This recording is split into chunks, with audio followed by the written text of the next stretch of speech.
It's 2022, you've been cooped up for way too long and you're dying to travel.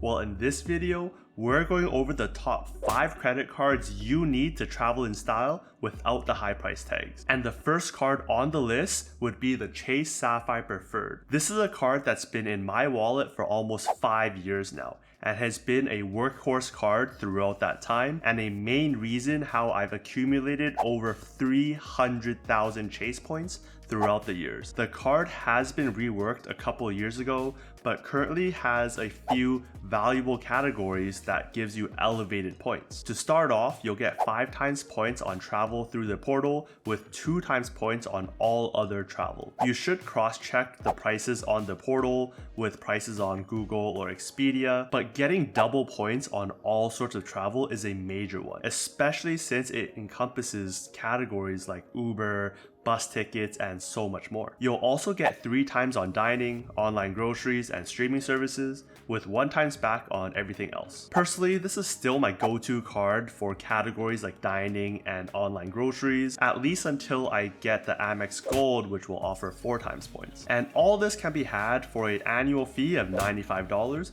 which is partially offset by the $50 credit you get each anniversary year for use with hotel stays booked through their portal. Though you won't be able to get the 5 times points on that stay that you're using the credit on, meaning the value of that credit is actually a bit less than $50. And that's because Chase points are worth at least 1 cent a point when redeemed for cashback, or because you have the Sapphire Preferred, 1.25 cents when you're redeeming for travel through their portal, or pay yourself back, which currently includes Airbnb. But the most optimal way to use Chase points is to transfer them to one of their travel partners and redeeming that way to give you an average of at least 2 cents a point. Chase is one of the best ecosystems to have points in because of its long list of travel partners. For example, you can transfer to World of Hyatt and book a hotel stay for 3 to 4 cents a point in value, which really enhances the value of your points. Or you could transfer to other airlines and redeem for business or first class flights,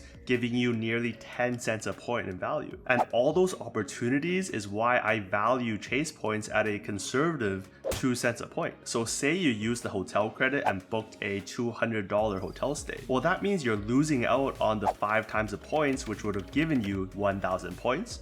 And at a 2 cents a point valuation, that's $20 lost. The Preferred also has a sign-up bonus of 60,000 points when you hit 4,000 of spend in the first 3 months, and that's worth a minimum of $600 in cash, $750 when booked for travel through the portal, or over $12,000 if you transfer to partners and redeem that way. All of which are more than enough to cover the annual fee multiple times over. Not to mention all the other little credits that come with the card too, like getting additional points from Lyft rides, to $10 monthly credit to GoPuff, Dash Pass to travel coverage, purchase protection, and extended warranties. Now, given Chase points are so valuable, you can even get other cards like the Freedom Flex and Freedom Unlimited to complete the trifecta and fill in gaps for earning points in other categories. Another option people go with is the Chase Sapphire Reserve that has a higher $550 annual fee, but gives you some more perks like travel credits and more. However, I personally would not recommend that card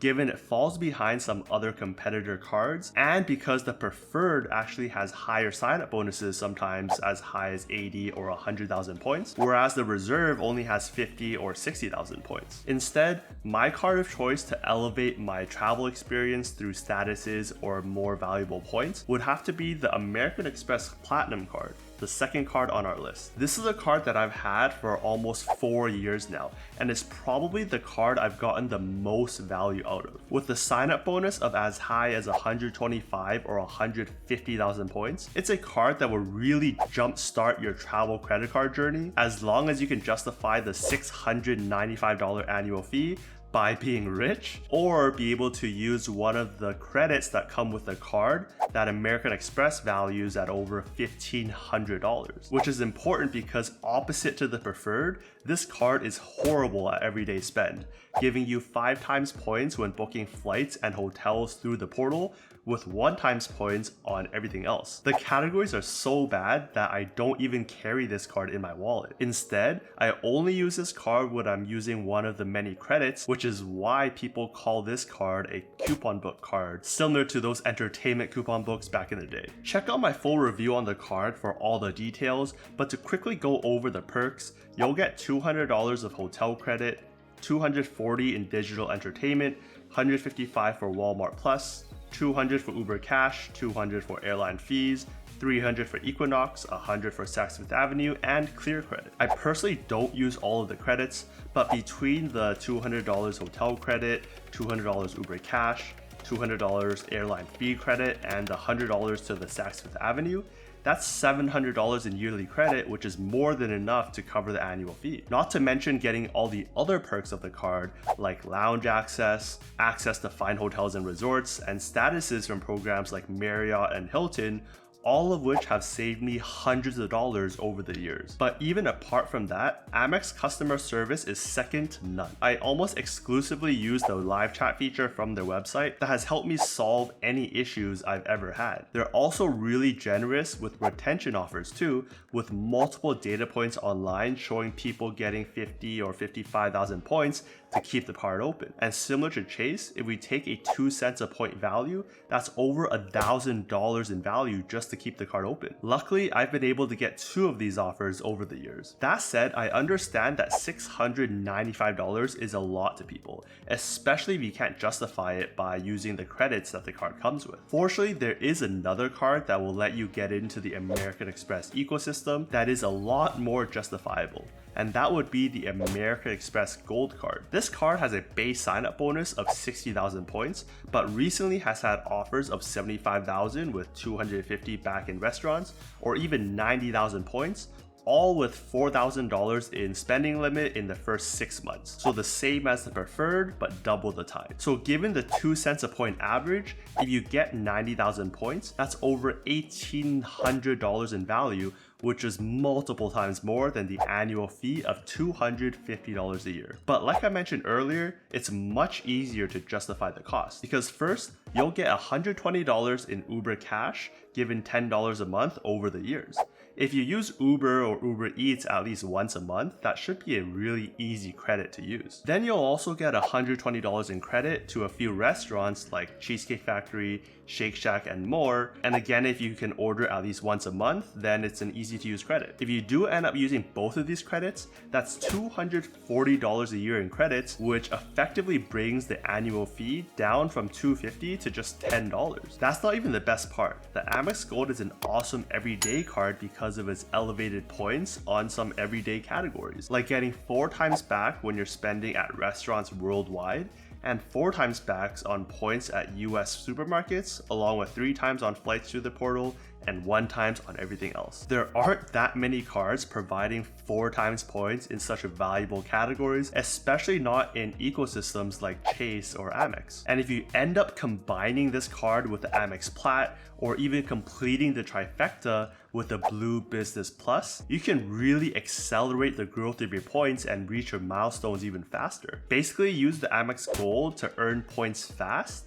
then use the Amex Plat's credits and travel perks to then travel in style. Okay, so like I mentioned, the Chase and Amex ecosystems are really strong, but one player has been doing a lot to try and join the fight, and that would be Capital One with its Capital One Venture X card. Now, I got this card just last year when it came out, and I really like it. Compared to the Chase and Amex cards, the Venture X is well-rounded, simpler to use, and can really stand on its own. To start off, you'll get 75,000 points when you sign up and hit the minimum spend of $4,000 in the first 3 months, so the same as the Chase Sapphire Preferred. Now, this card does cost $395 a year to keep open, but it has credits that actually more than offsets that cost. First, you'll get a $300 yearly credit when booking travel through their portal, which promises price drop protection for flights and price match for hotels, as well as 10,000 miles anniversary bonus valued at $100 when used for travel. And that's because Capital One points can be used to redeem for any types of travel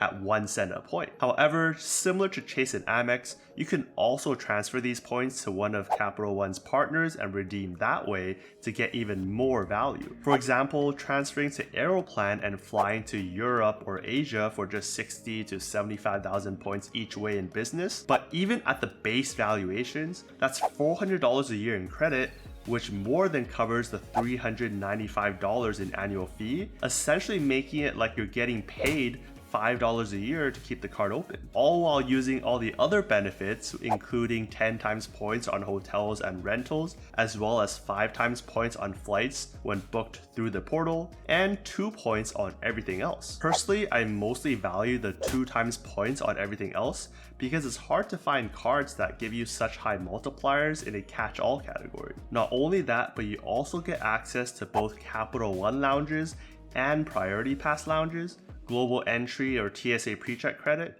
cell phone protection, and free additional cards that give those card holders lounge access as well, along with their own 2 complimentary guests. You'll also have Hertz President Circle, which can match to National Executive Elite and Enterprise Plus Platinum, all of which are those corresponding programs' top tier status. Again, all those perks and effectively getting paid $5 a year to keep the card open, it's gonna be staying in my wallet. Now, if you can't justify the $395 upfront, Capital One does have another card to get you in the ecosystem with some similar perks, but an annual fee of just $95. And that would have to be the Capital One Venture card. This is a card that's offering the same 75,000 points when you spend $4,000 in the first 3 months, but again with a lower annual fee of $95. Then when it comes to earning, you'll only get 5 times points when booking for hotels and rentals through the portal, but most importantly, you're still getting 2 times points on everything. And you'll still get the global entry or TSA pre-check credit, as well as a lower tier Hertz 5-star status. So in a way, you're still getting the equally high sign-up bonus, as well as the valuable 2 times points on everything, all for a lower annual fee. But remember, if you can't justify and use the 2 credits on the Venture X, I would recommend getting that card instead. Or potentially get both cards in a short amount of time, giving you 150,000 Capital One points together, which is valued at $1,500 when booked for travel at 1 cent a point, or even over $3,000 if you transfer out to partners and redeem that way. Just know that there are some rules for signing up for Capital One cards, like being limited to 1 new Capital One card every 6 months. That said, all the 5 cards today have no foreign transaction fees and are cards that you can't go wrong with. But before you go sign up for them, you may want to hear about some dangers about these cards that may make them not suitable for your situation. Which one of these cards is your favorite? Did I miss a card? Let me know down below and I'll see you in the next one.